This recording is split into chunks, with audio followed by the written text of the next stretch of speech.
of knowing. All right, man. Welcome to CRROW777 live stream. Someone say yes in the chat room. I'm seeing a dead stream on my end. Can you guys hear me in the chat? Hello, hello. Anyhow, welcome, Jason. Well, good afternoon, Crow. In the chat on YouTube's got it. We're all good. So anyhow, welcome everyone. Sorry for the delay. Of course, YouTube, something was going wrong until Rose posted the magical link and I clicked on it. Welcome everyone. Welcome Jason. And sorry D Live for having to put up with all that nonsense. All right. Well, on with the show, as it were. Yeah. So I actually reached out to our friend Alex Michael, who most of you know is Flat Earth Man or Conspiracy Guru, who actually wrote the theme music for CRROW777 Radio, to find out how they're holding up over there in Spain, and they're having a rough go of it. He was telling me his wife's been hassled and the whole mask thing, and they're just extremely locked down. But you know what? You can't get that guy down. He's still got the best attitude in face of all this. But how's it going? Are other people hearing about that kind of thing going on in other countries? Canada and so on? I'd be interested to know, get a first-hand view. I know certainly that Italy and Spain have had a rough go of it, but we are also seeing, whether it's staged or not, supposedly the Italian government is starting to push back, but who knows what that's about. Right. Well, since we have a good-sized chat again, let's... Rocky wants to talk about some big beer bug information. Let him call in. I can do that.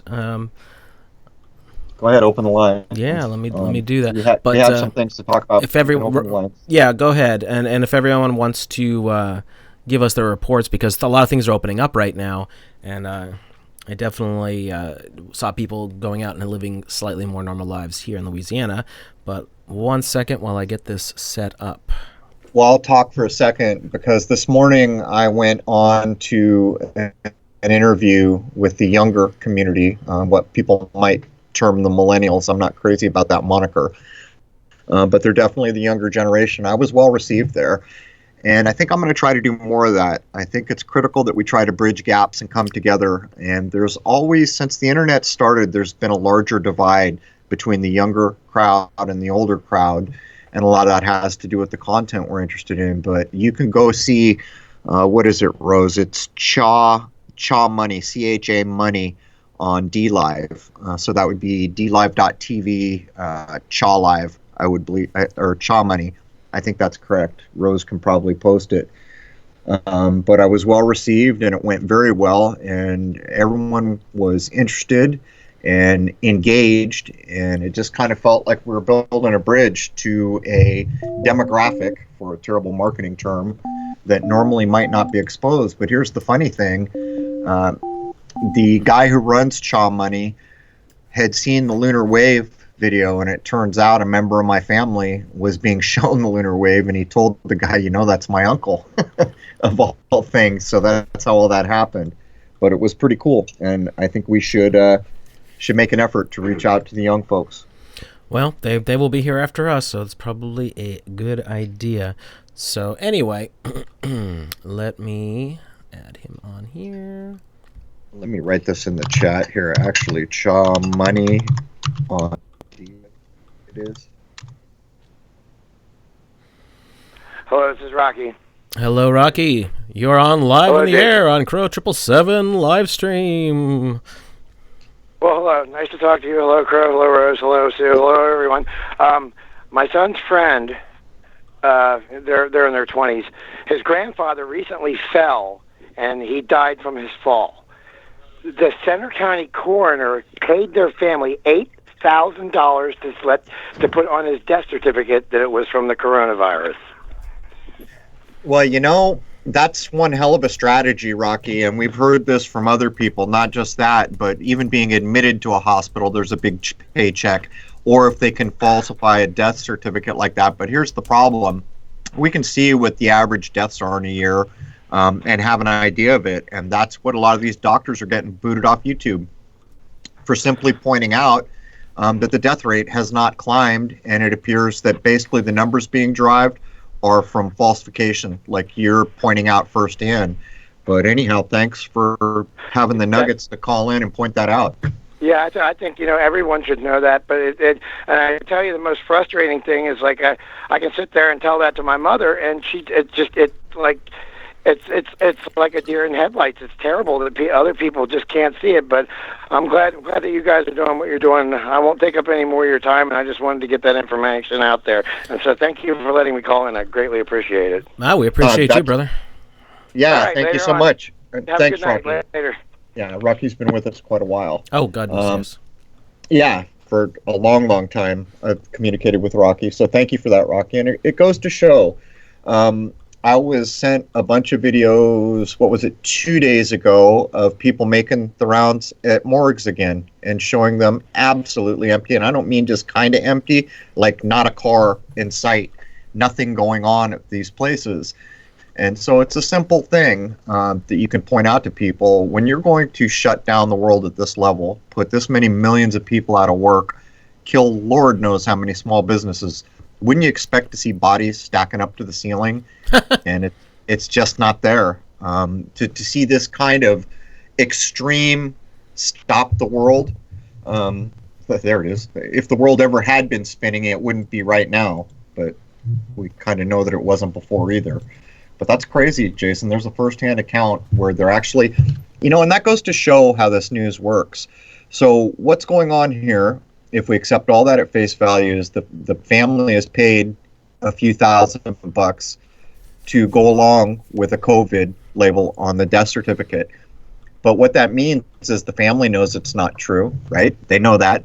But it's the money, it's the numbers game, isn't it? So where 100,000 people have no idea because unfortunately their brain's tied to the TV or something, 8,000 people do know. And so it's that kind of 80-20 numbers game, isn't it, Jason, that we always talk about? Always, always, always. And, most folks, unfortunately, just like your average folks, they're going to fall for this. They're going to think it's all what they're being told. And that's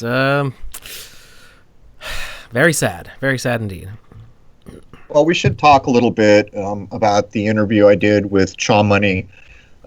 These are people in their 20s, so it's definitely a younger generation.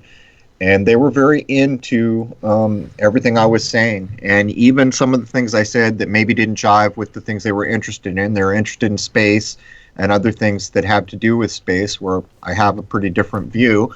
But it was well received. And maybe this is a way to open the door so that us people that are not quite as old as dirt could talk to that next generation. Because the truth is, us folks who are old enough to remember the analog age, who could offer so much to the younger generation, there's not a lot of opportunity right now to share that information. The younger generation has no idea what we gave up when we left the analog age. They have no idea the idea of freedoms that existed in the 70s or even the 80s for that matter, when the fake party was. So maybe this is a way we can utilize podcasting, because like Rose went over and donated some of the DLive currency, whatever it is, and quite a bit of it. And it was a big deal to the younger generation, because this is how they measure things. How many views are there? This is success. In their generation, that's the measure of success, which the older people never really bought into 100% because we remember the analog age. But the point was, it was all appreciated. And as we got done, the host of the show started saying, we've got to get CRROW on this other site. It was apparently a news kind of site that they all follow. And I thought to myself, you know what, if I get a reach out from there, I will absolutely take it. And I will. And, those people that have followed have noticed it's not very often I go on the big places. Like I did coast to coast. I didn't really want to, but I did. I'm way more interested in the grassroots places and the real, what I consider to be the real people moving in a real movement, because those are the minds that are truly seeking, and those are the minds that are going to share with their friends. You can go on coast to coast, and sure, thousands of people see you, and people will come check you out for a day or two or three, but I don't think the reach is actually as significant in the long run. And I know you probably have different ideas on that, Jason. No, I don't have different ideas on that. Way back when, probably all the way through the 2000s before the teens hit in, coast to coast was a big deal. It was a really big deal back when Art Bell was still running it, of course, because his something about him just had a personality for radio, and people loved him. His bell gab, I think they call it, the forum, it's still going, in fact, even though the fellow passed away maybe 2 years ago already. But anyway, yeah, it used to be a big deal. I remember I used to listen to it. That was something I listened to way back when, late 90s, early 2000s, and if you went on Coast to Coast, your website would probably get crashed from the zillions of people trying to hit it, and you certainly would sell whatever you happen to be pushing. A book, usually, but sometimes it was other stuff. And it just seems like with the advent of podcasting, those days are long over. I mean, maybe people still listen to it in larger numbers, but not to the extent that they're dedicated Coast to Coast fans. Like, if you're on Coast to Coast, you were the thing, and now it seems like, meh, whatever. Here's the thing about the Coast to Coast. You know, you'd been urging me to do it, and we knew one of the producers there, is it Lisa Lyon? Lisa Lyon, I don't it was recall. very nice, actually. Yeah, I think it. Yeah, very nice lady. Knew my work and talked with me. Great to meet her. We knew that she would be happy to have us on, and actually, George Norrie asked me back at the end of the interview. But here's the benefit of the interview I did on Coast to Coast. When you're put in a situation like that and you cover the things we cover, you really have to moderate to who you're speaking to, or you're just going to hear mind snap shut. The outcome of that interview was that it ended up being the perfect interview for those people just starting out, because not only did it have the patina of Coast to Coast, and they recognized George Norrie when I came down the line, like JFK came up, and I'm saying that's fake all day. But George Norrie's response, and to some degree, I think George Norrie does this so much, he's going through the motions. At some points, it didn't even seem like he was really listening to what I was saying. He was just going off a script. But it was such kind of a mellow talk where I was actually given the leeway to steer most of that conversation. And as Rose pointed out, it became a good tool to hand around. The problem is, with going on Coast to Coast, we can't repost that content without getting copyrighted all over. So you end up having to hand around a link, and I know everybody's thinking other things, but we won't mention that here. We did allow access to just membership, but the point is you can't upload it to YouTube and do these other things. But you can, in fact, hand around the Coast to Coast link. And I'd say for 2 or 3 months after that, I got a lot of people who were just getting on the road, just starting to realize that the sauce on the stove smells a little funny. And that's where that particular interview maybe gave us some dividends.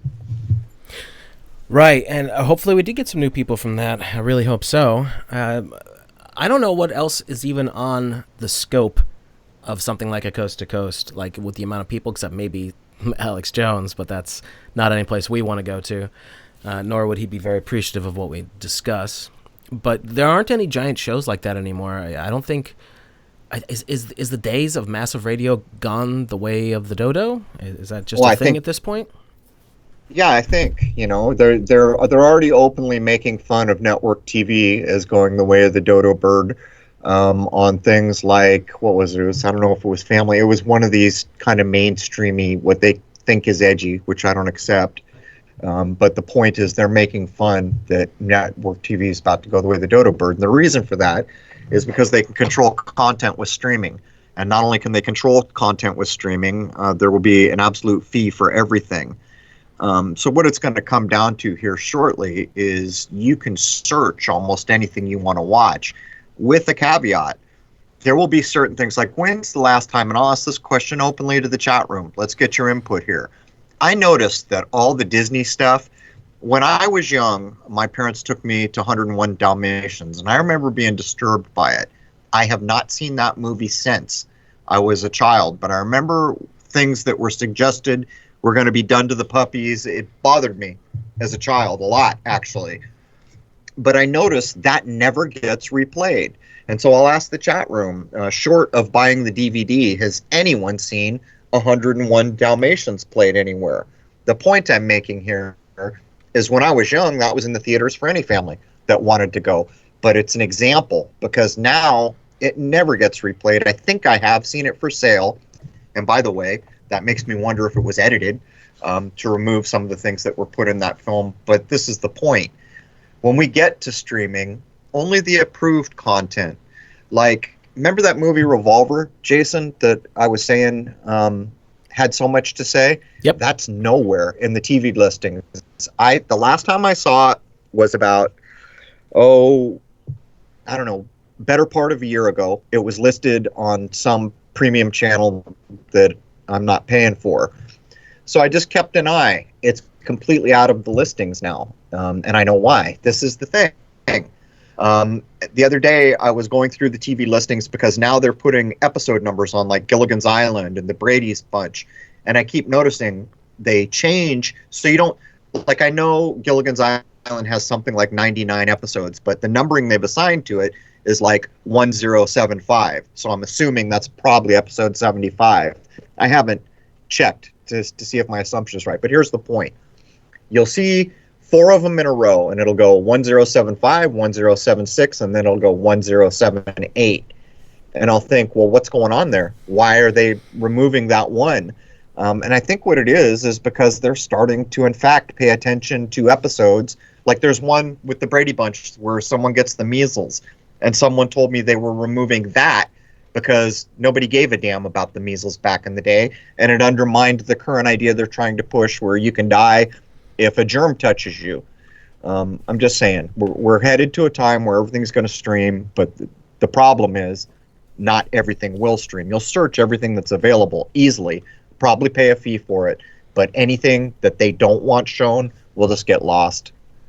Well, there's also a big thing with the stream wars coming up. Network television is definitely fading away, and then everybody wants to start their own stupid streaming thing, and they want you to pay a couple bucks for it. So it's just kind of ridiculous at this point, you know? Like, how many things do you think people are going to subscribe that are like a niche kind of thing? It's like they may want to see one thing on one thing, but they're not going to give you another $6-7 because they're already doing it in 3 other places. So the whole thing is just getting ridiculous, and some sort of entertainment solution is going to have to come about, but I'm not here to tell people what that is, because entertainment is not the most important thing. No, for me, it ranks very low. As a matter of fact, entertainment has become a tool for my work, is how I basically view it now. And much entertainment that I might have at one time found entertaining it's not entertaining for me anymore, because I've seen through the veil a little bit. But I don't pay attention to the chat very well, Jason. I was trying to see if anyone made comments on 101 Dalmatians, like if anyone's seen it. I mean, I'm asking, did anyone see 101 Dalmatians in a movie theater from, say, the late 70s forward? Has anyone bought the DVD? And if so, do they have any reason to believe that it was edited out? As I pointed out, I think it must have been a drive-in that we went to. Something about killing the dogs, or what they were going to do with the dogs, is what bothered me as a child. I don't remember exactly what. But that would be an interesting example, because that's Disney, and Disney puts a lot of stuff hidden in its movies. The problem with 101 Dalmatians is, if I remember correctly, there were reasons they might want to hide those ideas now. I'm not sure, but I haven't seen it in all these years, and I think that's kind of a tell, if I'm right. Hey, Disney's, for all their touting of how they're for kids and all that kind of stuff, are freaking brutal, man. I mean, they blow people, and maybe they don't show it on screen, but like blowing Bambi's mother away and things like that, and making it all dramatic, and everyone's scared. Like, you think that doesn't affect kids? They're about as manipulative as they come. Those people are bastards.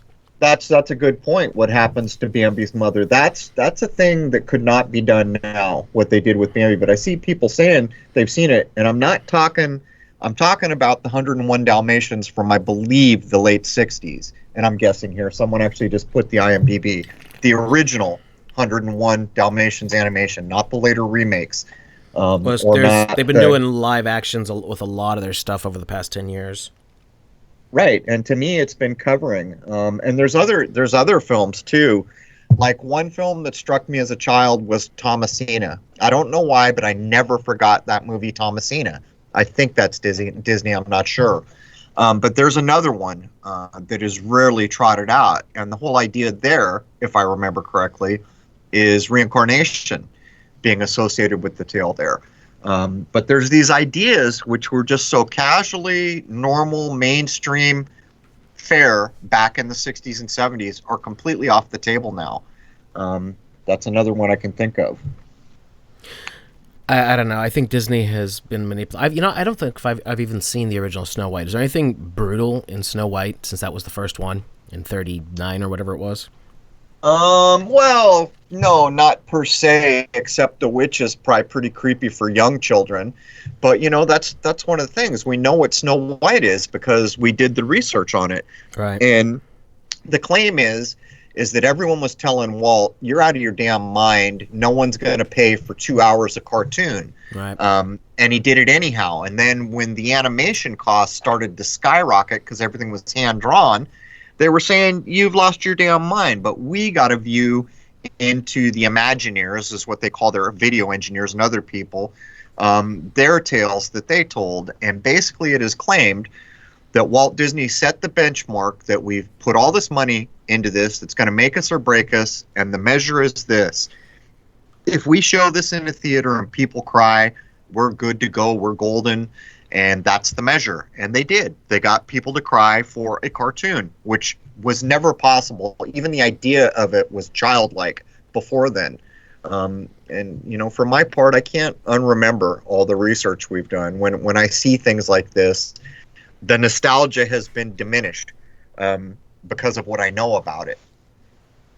The original 101 Dalmatians is 1961, by the way. I just looked that up to be certain about that. So you're talking about coming out of the 50s, this movie's being made. So you're talking the cream of Americana, everything's chill, families are strong, all of that. So that's when this movie's coming out.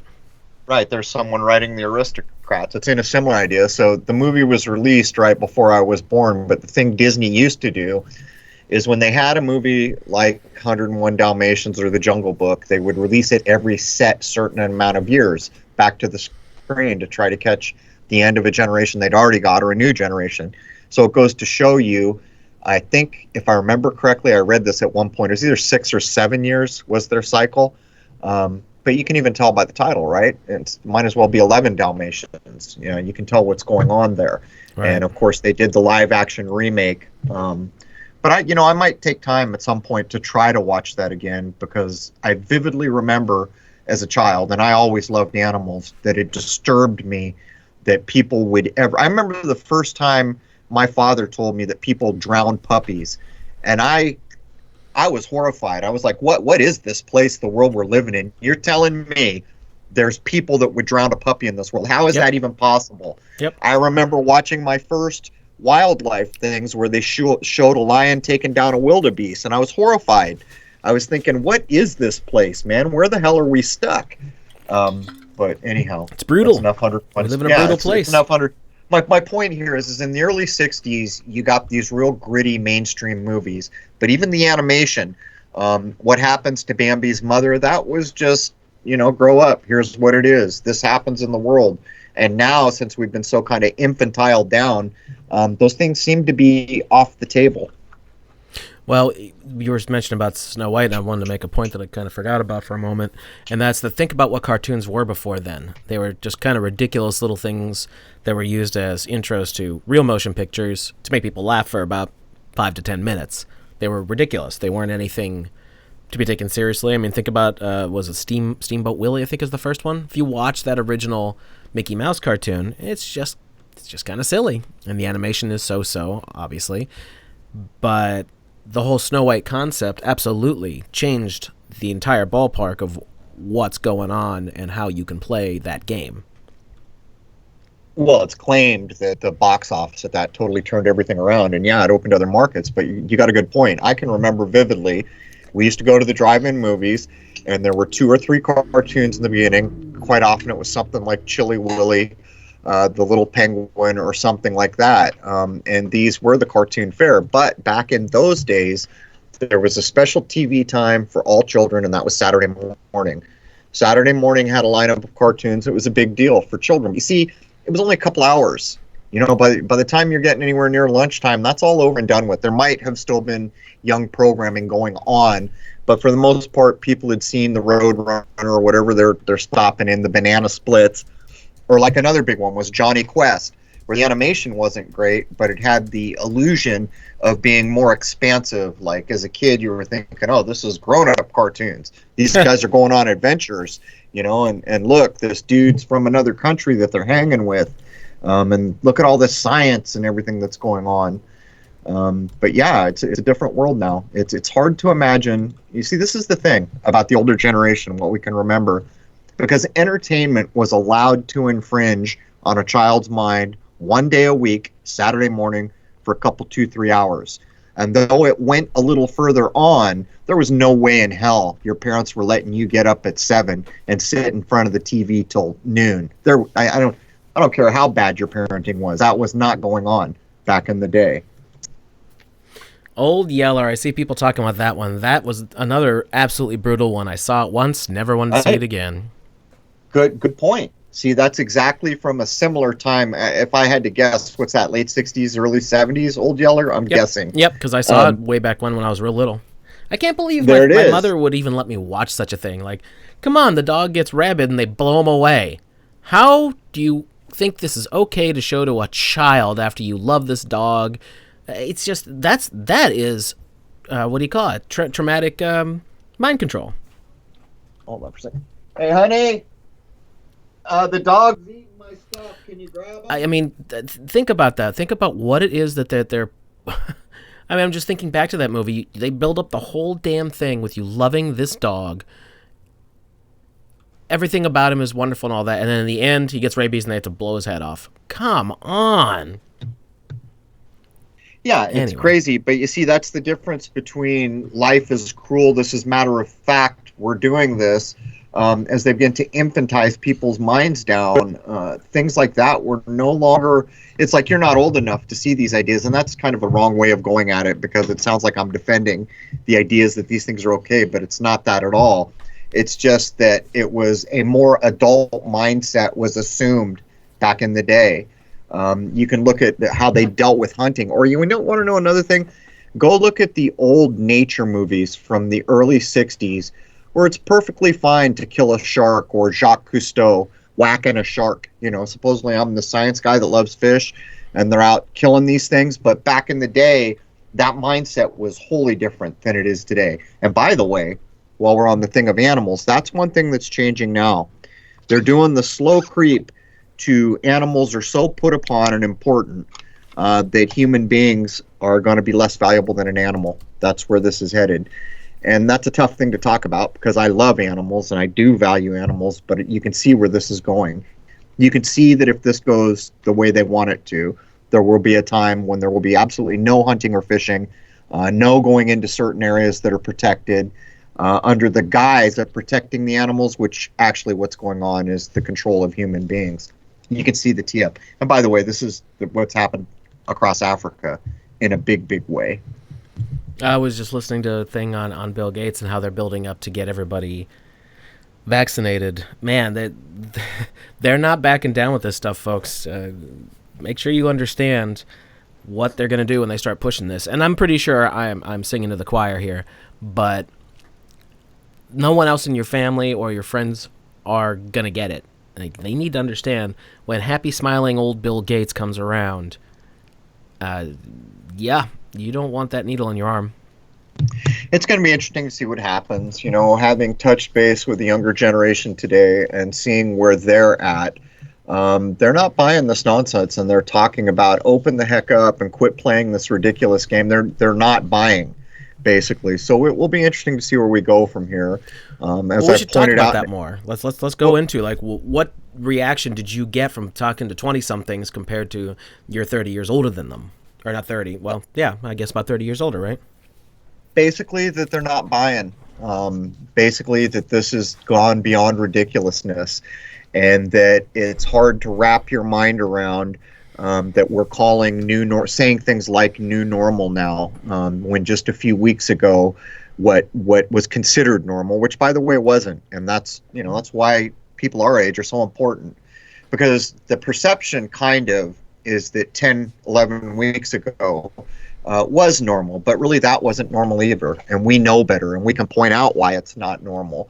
But as a whole, what I would say is I even use the word beer bug and they didn't miss a beat. And as a matter of fact, the host of the show was actually said Sky Clock, I think, or I think Rose was watching. He said a few things that let me know he'd been watching the content. I recognized it immediately. So it's going to be interesting to see where this goes. And he kept asking me, do you think there's hope? And I reminded him of the Greek myth of Pandora. You know, she lets all the terrible things out in the world, but what's left in that box is hope. And I pointed out that all the other side, if I was them, I'd be scared to death. See, everyone on the norm, you know, the society side is afraid, but for the wrong reasons. On their side, they have a legitimate reason to be afraid because this is a house of cards they've built. The first stiff breeze that comes along, they're in big trouble because everything is built on lie after falsehood, after provable lie.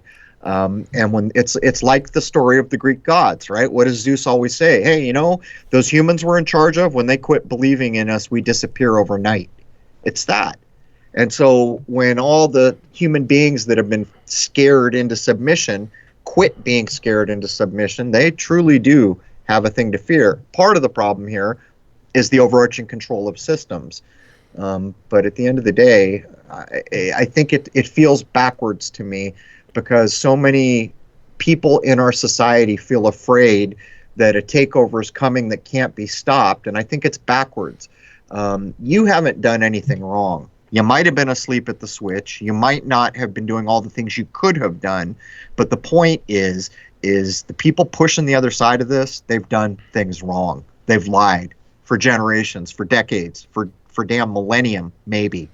And so that's a house of cards. And there is truly, if I was on that side, I would be truly concerned that house of cards will not withstand what comes next. But it's hard to know. You know, one of the big things I've been thinking about, again, looking into Bill Gates some more, when this whole nonsense started, and I was listening to some folks talk about everything going on in China, it occurred to me that I think the anti-vax movement must have been winning. Like, they must have really been getting some serious traction for them to go on the attack like this, because I'm still just not seeing. I'm sure that people are getting sick. I'm sure that's happening. I always like to make that statement, just in case anybody happens to know somebody who's got this nonsense. I personally don't. I've only got second and third hand information from somebody who's got something that resembles the beer bug. I know of no one who's been horribly ill. I certainly don't know of anyone who has passed away. And I think this is all going to be to try and take back the ground that they were losing, because even some Hollywood dipshits were getting on board with that, saying no, no, no. I have a slightly different point of view. Viruses don't make you sick. And I think that's provable. But we're even seeing on the news here, oh, look at the miracle old people in the old folks home who had this nonsense. And look, they recovered. Well, that doesn't seem like a strong enough reason to shut the world down. You just showed me people in their 80s recovering. What's actually happened is every year people get colds and flus. Guess what happened this year? Some people got colds and flus. But as we learned with Rocky and in other places, the only difference is what gets written on their cause of death. And by the way, think about this. If someone dies just in the normal course of things 3 years ago, before all this nonsense was front and center, they always get autopsied. Why is that? Why do they need to autopsy every death? I've even seen cases where people say, this is my loved one, don't cut them up. And they end up having to fight to not get the autopsy. Now it's starting to make better sense in hindsight, isn't it? Why they're so interested in all this. It's because they got to own all these things for these kinds of plans to go through. But at the end of the day, they're going to have to tell more lies because the death rate didn't go anywhere. They just reattributed why people are dying to what they want people to think is going on. But I do not accept, and I will not accept, that viruses have ever made anyone sick. I've looked at the evidence, and it's solid. And by the way, we had 3 separate, very well-trained medical people say just that. And things they said ended up backing up research that I had come to, where I was been into question. By the time we got to Dr. Lena, it was like, hell yeah, man, this is absolutely all electric. Everything's electric. It's almost getting to the point where you could start to say everything's either magnetic or electric or a combination of the two. And that includes us, by the way. Well, all I know is I hardly ever get sick, and if I do, if I take some vitamin C or just do something like that, usually my body kicks it right back out. So While I can't prove with any kind of super powerful microscope whether a virus did that or not, I doubt it did. It shows that if you just take care of yourself, you'll be okay. Right. That's absolutely true, and that's part of the contagion in this world. The only contagion is fear. And as I mentioned earlier today, that not so great movie, Green Lantern, tells you the truth. The old ancient masters which watch the universe, what's the one force they will not get involved with because it can't be controlled? Fear, right? It's the yellow. They won't go near that fear. But the one dude who says, hey, man, we're in dire straits, I'm going to go master the fear. First, one of the ancient dudes goes for it and becomes a monster. Then another dude says, we need this to fight the monster, and he gets sucked in. They're all pre-echoing what's known. The power of fear is insane, and this shows what's happened to human beings since the 1800s. In the 1800s, it would have took so much more to take an adult human being and put them in a state of fear. But now it's not that difficult. You just turn on the TV, and there's your contagion right there. There is the cause of all of this. We might as well just go out in the streets and start painting things yellow and mimicking Green Lantern. The only contagion is fear. I really should get around to making a T-shirt that says that. Would anybody want that? It's true. It's provably true. When I was young, the enemy was Russia. The Cold War was the enemy. You better be afraid. The Russians might nuke us. You better be afraid. There could be a war. You better be afraid. You could get killed. Then it became, the West Nile. The Ebola. You can die, you can die, you can die. And this song has been sung my entire life. But you see, the only thing that changed was the melody of the song. The cause and the reason for the song has remained static the whole time, and that's fear. So if you've got to make up a contagion of that power, what's it tell you about the actual contagion they're claiming? Just saying. Right. And, maybe we can just ask the chat room if anybody knows anybody who's passed away from this, but it's not even going to be accurate if they say yes. How would you even? Yeah. How would you know? Because they're putting it all down no matter what. I mean, they could have hacked their hand off with a power tool and bled to death, and they'd be like, died of the corona.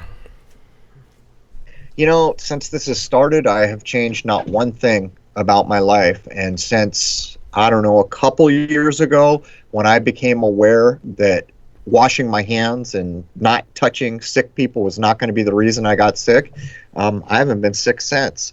And when I started to consider the idea of electromagnetic vampirism, it started to ring true on a level for me that can't be described to others. It's just a sense of knowing you start to come by. And it's a different world for me now, because all fear, those minor fears which still lingered, have completely fallen away from me.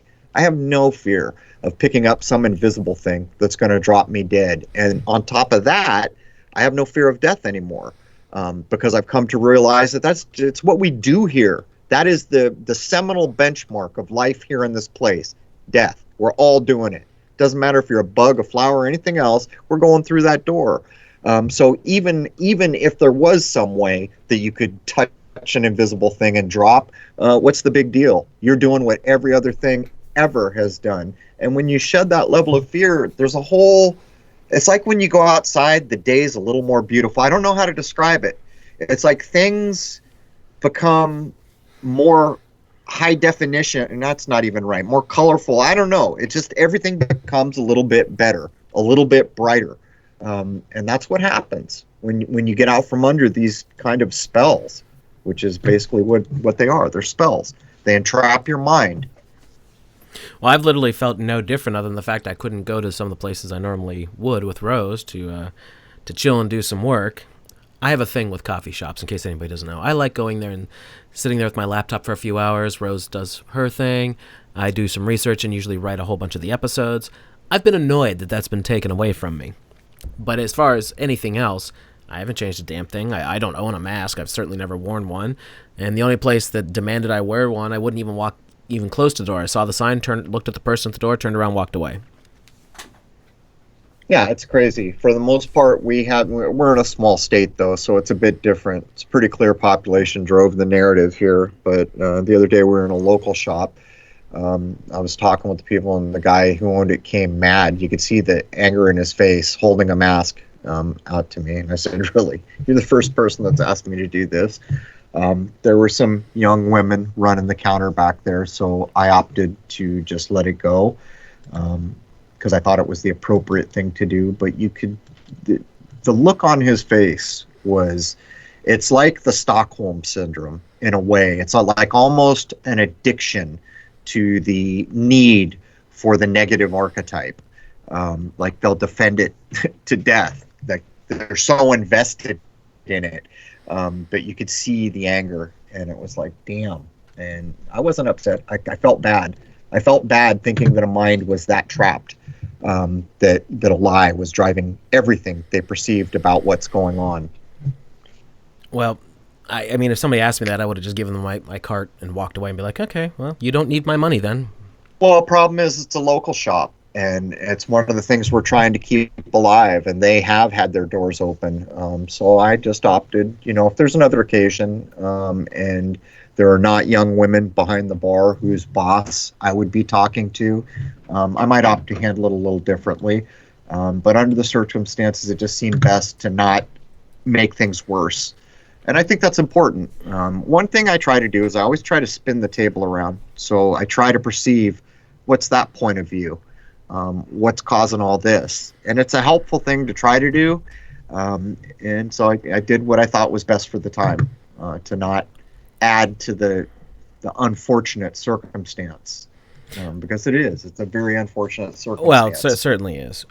Rose just said there's an article about them putting mannequins at tables in restaurants so people don't feel socially distanced. That is ridiculous. I mean, that's Looney Tunes.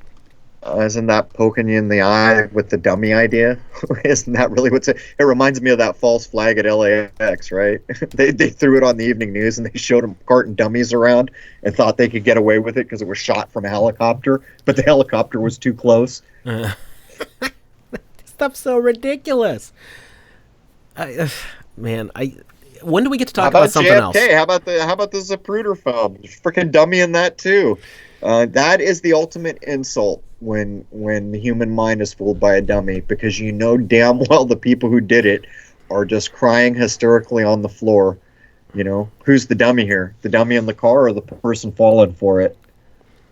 Well, I guess that's a fair statement. Since we're running out of time, what would you say the younger generation's differences are between, I'm in my 40s, you're in your 50s. What do you think was different about them, and what do you think was the same, since I haven't done an interaction like this? Well, there's like night and day in some ways, because it all comes down to screen time for this generation. The phone is the anchor of existence. And it goes beyond addiction, because I can remember back to my days when I was going to hang out with my crowd and run with my friends, and we had a band, or we were going to party, or we were doing whatever. But the difference is we had agreed meeting places, and occasionally the phone would come into it, but not really that often. It was like an unspoken social agreement that we knew where to meet and what things we were going to do. What's happened now is these tracking devices and these data collection devices we call cell phones. That has become the bedrock.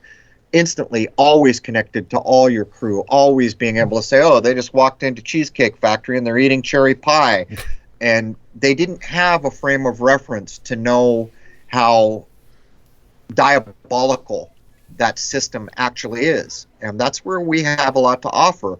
And while I don't think we could march in and say, hey, young person, this is diabolical, I do think that we can begin to point out why that system came to be and how it is integral to the takeover that we're seeing take place. And I said on the air with the young folk today that if the cell phones evaporated overnight, this plan would crumble to the floor. And he was already aware of social ratings, by the way, knowing that's a threat on the horizon. So I made the point to say, without cell phones, that don't work, right?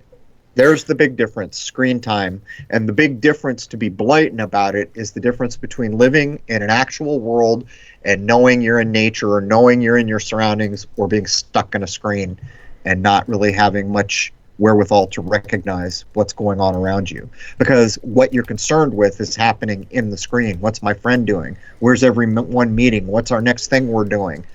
And you can't act like you weren't young, but you know exactly what I'm talking about. Whether it was in the 70s and you were trying to figure out when are we meeting at the rink or going to the movie or sneaking off to party when our parents don't know, everybody knows what I'm talking about. So where would we have all been had the phone been here and we didn't know any better? I suggest we'd probably be in a pretty similar place. Well, the one thing I've noticed, because I watch a lot of older stuff or things about older things, like I'm very fond of the 60s, mostly the 60s, sometimes the 70s, but I like that era a lot. I like the music and I like the vibe and all that, even though I know it's quite contrived and something I didn't know, obviously, years before. But I still like it. I still like a lot of the music. And the one thing I can see is that teenagers and 20s, that kind of age group, they're really not all that different no matter the decade. It's still a very similar mentality where you're at that age, at least as far as Western culture is concerned. The big difference is the technology and the way you would interact with your peer groups. I would add this, Jason. Back in the late 60s, early 70s, a child or a young person was expected to take on adult duties much more quickly. And the duties that they were doing, they were expected to be trustable. Like if you're going to do this thing that's kind of a little above your pay grade, your age grade, you're going to pull this off because we know you can do it and it's expected. And so the idea of reaching that age where you could venture out, say in a boat or go into the woods by yourself, that the threshold for that was way, way younger. In short, the children in my day, when we were 12, we were playing lifeguard out on open water for boat regattas. We were taking vessels to the open ocean, 12, 13, being gone all day, and the adults expecting that that's no big deal. These kids know what they're doing. And that wasn't all of us, but it was most of us. And the ones that lagged behind because they had the kind of helicopter parents, it was mostly because they were girls and didn't want them hanging with the boys, which was probably a good idea.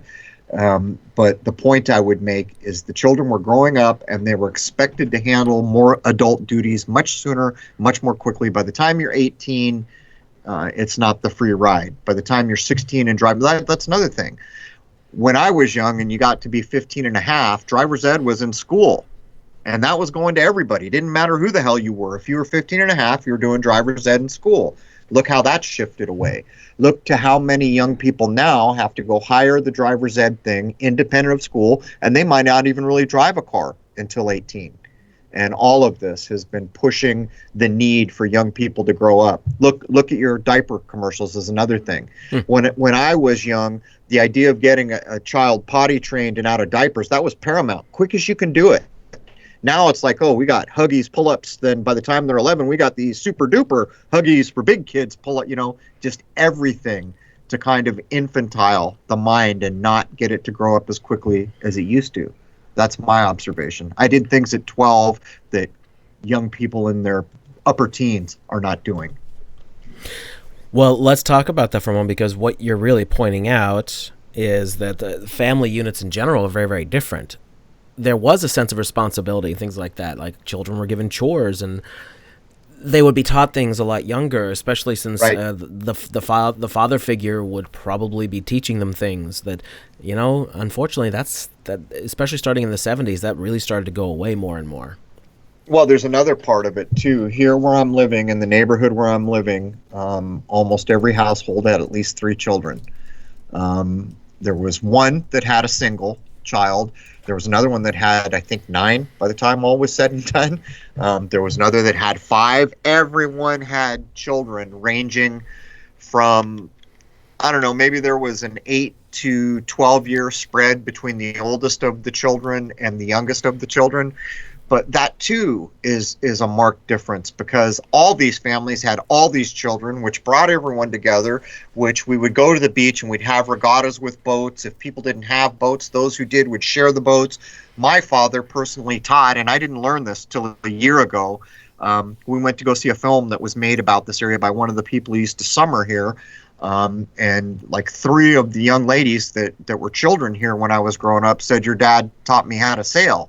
And I didn't realize that my father had such an impact. All these people were coming up telling me, "Your father," and he did the same things for me. When I was 10, he started saying, okay, you want to be around the water, you got to learn how to tie the knots. You got to be able to tie up the boat. You got to know port and starboard. You got to be able to read a basic chart. You've got to know where the channel is. You've got to understand all the waterways. And I can still remember to this day, the final test was I had to tie 3 knots. That was the last test he gave me before he said, okay, there's the keys to the Boston Whaler. And we would go out and go about 5, I don't know, maybe 7 miles to open ocean, and we'd screw around and fish and do everything young boys want to do all day long. And it was always expected that we would look out for each other and be fine. And by the way, there were a number of occasions where probably one of us literally saved the life of one of the other young people there. But that too increases the ability of a child. When there ain't no damn adult here that's helping, you gotta pony up here and do what needs doing. And that too contributes to the wherewithal of a young mind. Instead of, you can't do this, stay home, don't go out, you're going to get snatched, and all the nonsense we put up with now, which is basically driven by the only contagion called fear. Right, and that's just it. And even the kids back then would have done a lot more stuff.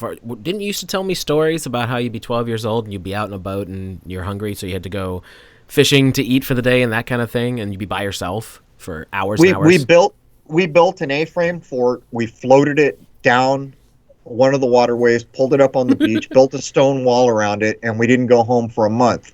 Every morning we went out, we would dive for quahogs or fish or go catch lobsters in the night with flashlights and easily fed ourselves. Plus, we went into the cornfields, grabbed corn if we needed it.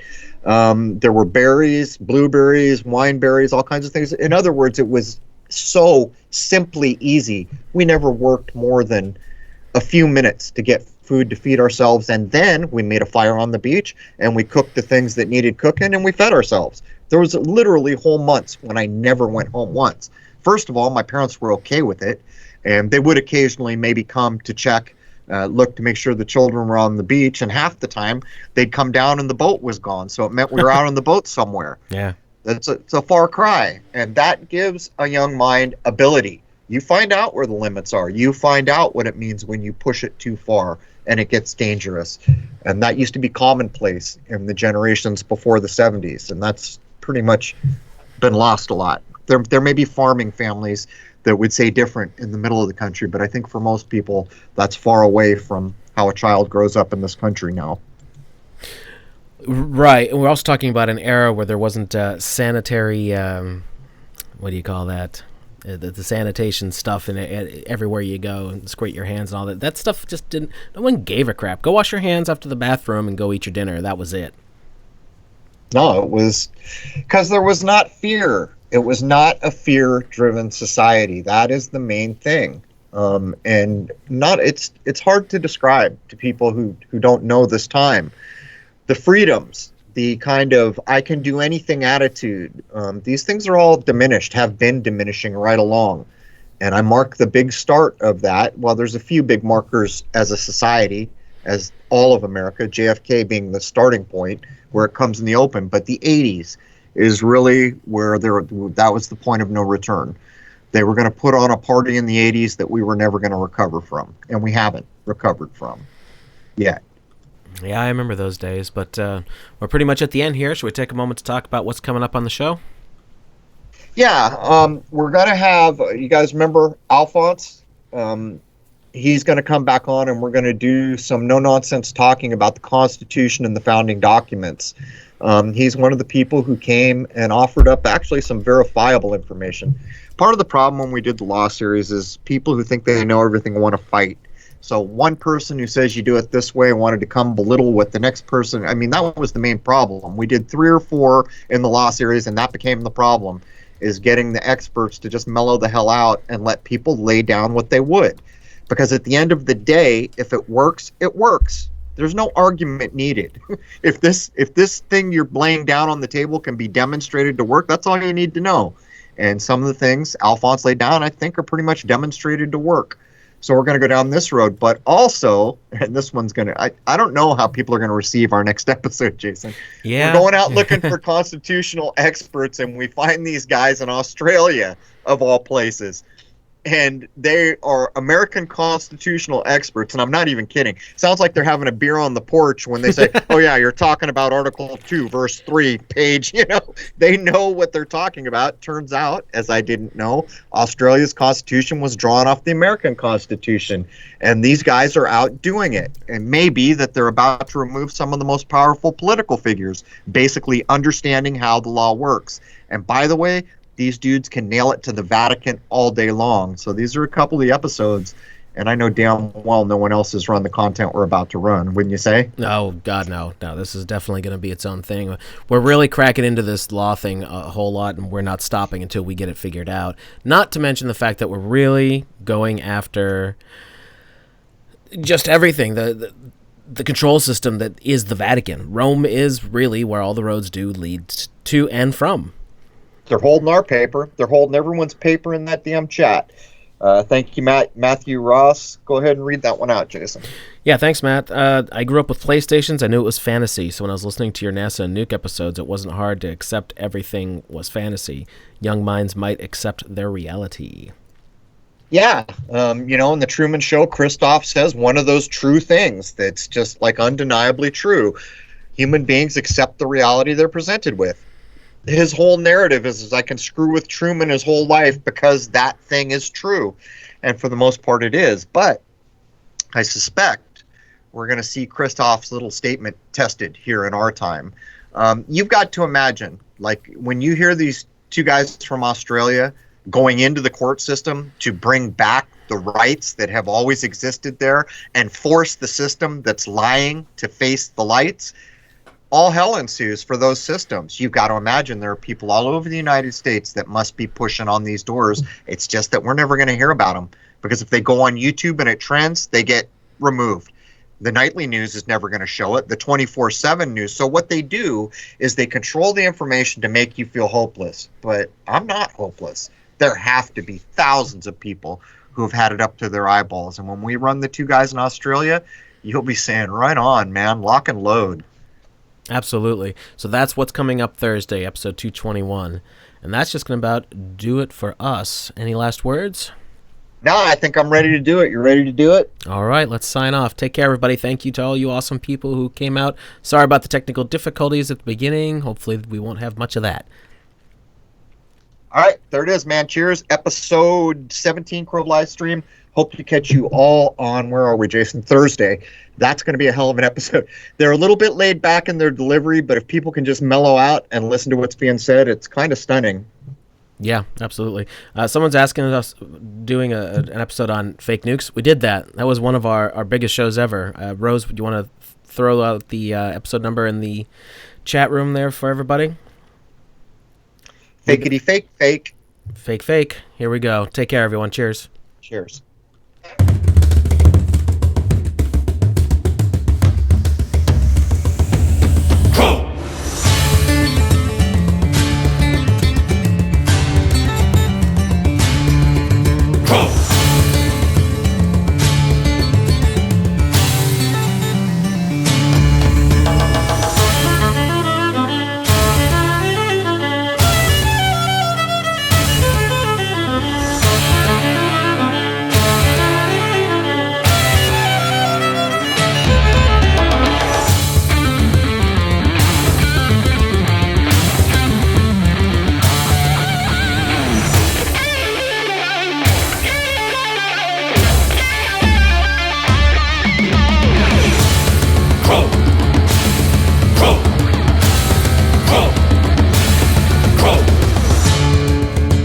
Belief is the enemy of knowing.